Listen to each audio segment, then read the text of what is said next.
So good morning to everybody, and thank you for inviting me in this exciting workshop. I have to advise that I'm not a social scientist, as Martin, but unfortunately for you, I'm only a zoologist. But in my career, I always worked on species such as large mammals or invasive alien species, where the human dimension is often more important than the technical and the scientific one. When Giovanna and the Botstiber Institute asked me to talk about human dimension and fertility control from a European perspective, I started looking at scientific literature. And surprisingly, I found very, very little material written outside of USA and Australia.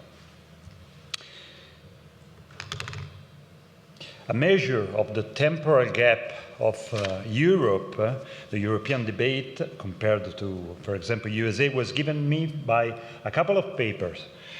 In particular, one opinion paper, this one, from 1995, written by Bob Warren, highly recommended to European professionals, and one by Curtis and colleagues, who 31 years ago, dealt with the human dimension of wildlife fertility control in USA, starting with that lyrical incipit you see in the slide.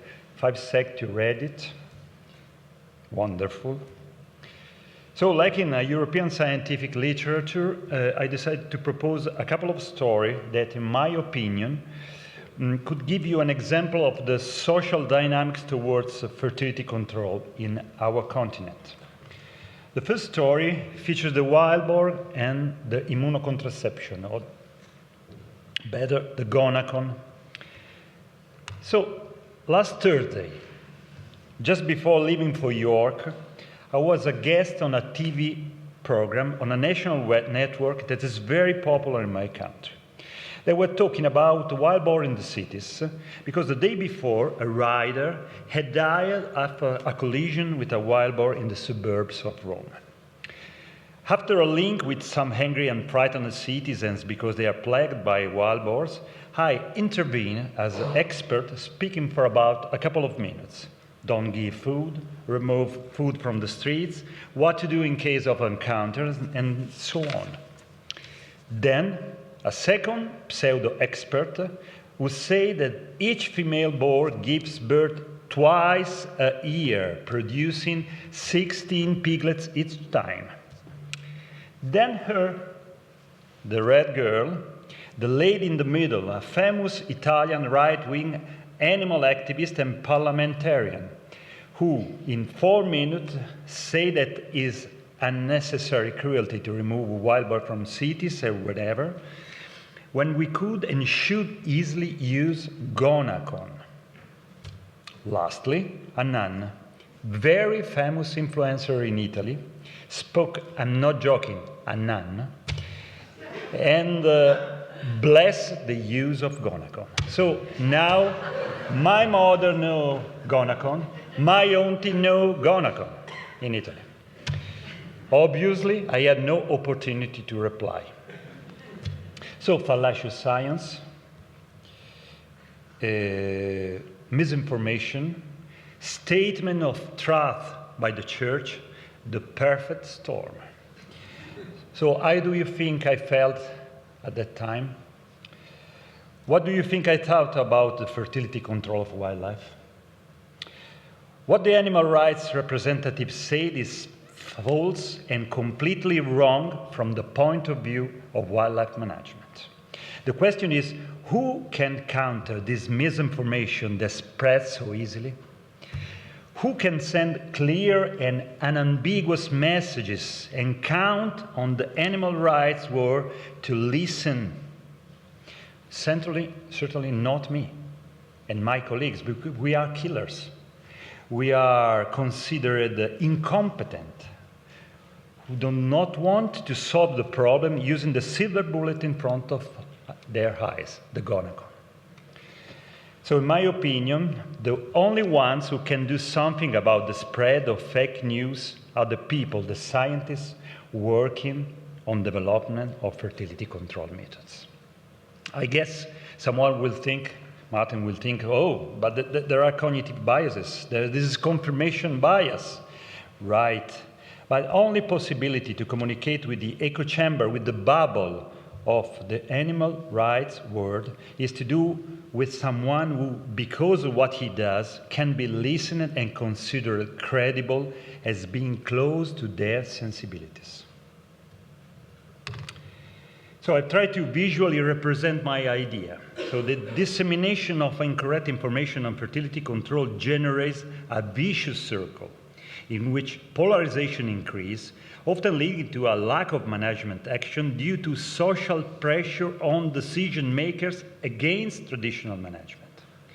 Professionals, annoyed by the constant pressure they receive from animal rights activists and the public to apply fertility control in every situation, react by ignoring this management tool, even in those cases where it might be applied. The lack of management action makes critical situations worse, and the lack of professional support reduces the possibility of experimenting with fertility control and increasing success stories.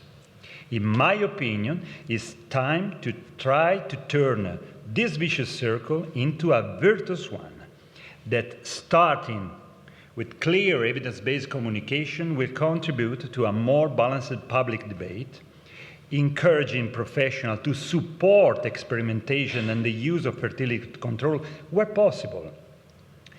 Increased research and experimentation will hopefully contribute to an increase in evidences and success stories, making more and more clear where fertility control can be used and when it cannot. As a result, professionals would have one more tool in their toolbox and could play a role of multipliers of correct and unbiased information to the media and to the public opinion, contributing to managing the public expectation.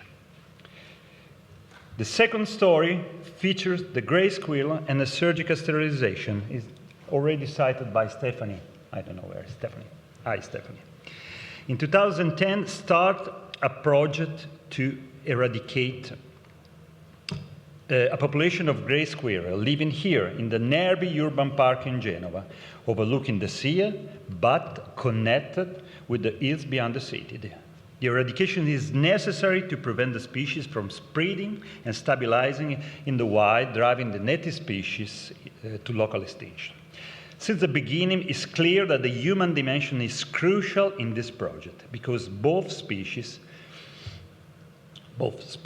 and place are beloved by the local community, which is used to watch these animals, feed them, and enjoy their aesthetic and emotional value. The project is preceded by a consultation with associations interested in animal care and welfare. The decision is to capture and sterilize the animals and release them in another urban park in Genoa, completely isolated from the natural environment, so no escape risks. In the field, the work is carried out directly by the Professor Andrea Marsan from the University of Genoa, who, through a tireless daily face-to-face communication with park visitors, explains, tells, engages people, achieving the effect of changing the mood of most people toward the project.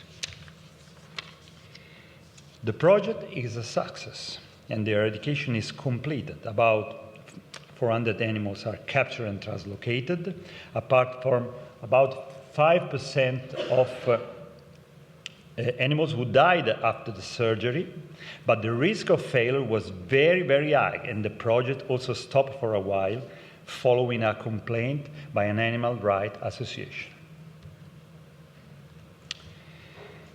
Animal rights activists never agreed to discuss to find a shared solution. They try everything to block the project with complaints, sabotage of the traps, publicly attacking people involved in the project. And even sterilization was rejected as a maltreatment of a species. So we have to consider that at least a part of them, but also a part of society, do not consider the use of fertility control, immunocontraception included, more acceptable than the traditional lethal management method, because simply they don't recognize impact of invasive species, alien or not, on ecosystem and humans. And second one, they consider any management action as altering the naturalness of animal population. Humans should simply leave nature alone. So to resume this second story, we can say that also the fertility control can cause social conflicts, and is an essential human dimension component prior to field application to identify stakeholders and their feeling and their emotion, also in the contraception arena. Obviously, keeping in mind that with someone it's possible to find a compromise, but with other, no. There's no way at all. So, a couple of final thoughts. First, imposing the use of fertility control methods by leveraging the pressure by public opinion is a dead end. In my opinion, we need clear communication on fertility control without shadows or gray zones. So we need facts, we need evidences of success to trigger that virtuous circle. Otherwise, only the vicious circle will turn, and gradually professionals will move away from fertility control, and only polarization and conflicts and frustration will remain in the field. Second, the perspective of using fertility control instead of lethal management techniques is very attractive for many people, but does not open all the doors. So do not take social acceptance of fertility control for granted. Applying these methods needs human dimension research to identify all relevant stakeholders and to shape the social context and try to reach a community consensus and support to action. So I finished before the red light. Great.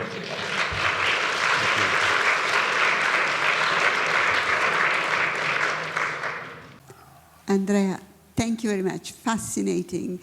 It made me think we fund research. Maybe we should fund influencers.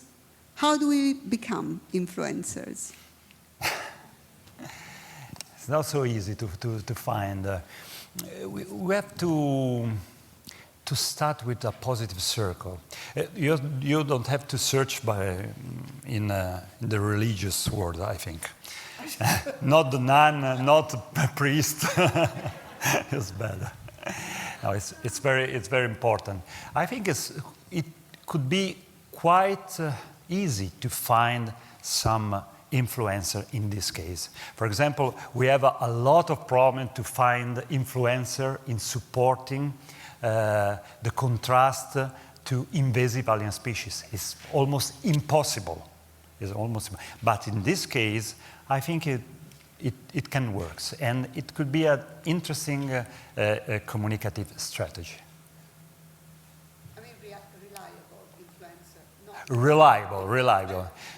Be aware from that influencers, because the red girl in the middle, okay, it's always on TV show, always in everywhere, talking about fertility control and gonacon. Gonacon is very well known in my country. Nobody knows what is, but it's well known. So keep in mind. I don't know if Italy is a special country, because we are more prone. No, we are more. I saw a report from I don't know what, very recently. We have the higher level in Europe of attention to the non-lethal method. So yes, more than British. So this could be a reason. Andrea, thank you for your presentation. Very nice. I work as a scientist and also in communication for 20 years. So I think that in Italy, but also in Southern Europe, this is a task that researchers should do. So we have to exit from our labs and to communicate with the public. Because, yes, influencer is a good option, but we know, as you said, over scientific process. So we have to think, and also a European community is pushing in project on public engagement, on dissemination. So we have to think that apart of publishing, for example, in research papers, we should also communicate with the press release, interviews. And within this, we are, yes, in Italy there are a lot of influencers, but there are few researchers that speaks in the media. We should increase this, and I think that we should think that we have to take this part in spreading research. And also, I agree with all your ideas. What I'm just wondering if on traditional way, we also have some bias on the use of hunting in controlling this, because also this we have traditional understanding, and it seems that is something that works for everything, and sometimes we know that is not a thing that works in everything. So thank you. So thank you. This is a good point. I think that this is it's a thought more general. In science communication, we need that researchers try to explain, contribute to the public debate, but we need also professional figure communicators. We need both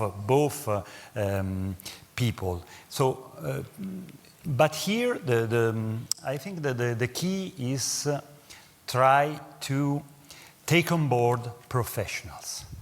I think that this is the most important point. I think in my presentation I already discussed with Giovanna and other colleagues. Okay. Hi, Andrea. I really enjoyed your presentation and your specific example. I must say, I come from South Africa, where the challenges are somewhat different, and maybe I need to employ a nun and a sangoma or somebody else to portray across our message. But in South Africa, we're going through an interesting transition, and I just wanted to relay that maybe in some ways we are still very, very much a third world country, because certainly the industry plays upon the misunderstanding, and believe me, there still is a misunderstanding between animal rights and animal welfare, and I think that's a very important distinction that needs to be made. And so certainly in terms of fertility control, I think we need to be clear in our messaging as well about the two distinctions. Certainly now only legislation has come in terms of well-being and welfare, and we need to be clear on how we put that across. That it's not a rights issue, but certainly that it's concerned with welfare, and when the options are culling, that clearly when there are alternatives that we should be using them. So obviously, you know, you wonder if Italy is special. I know that South Africa is very special in inverted commas, because we have some very interesting ideas. But I think we should be aware of the nuances that are played from industry and from from a top-down approach from government as well, and how they conveniently mix that language not to use some of these alternative methods because of other tools that they would prefer. But great talk, thank you. Okay, so Very interesting. So my red light. Okay, we will discuss later. Okay, thank you very much.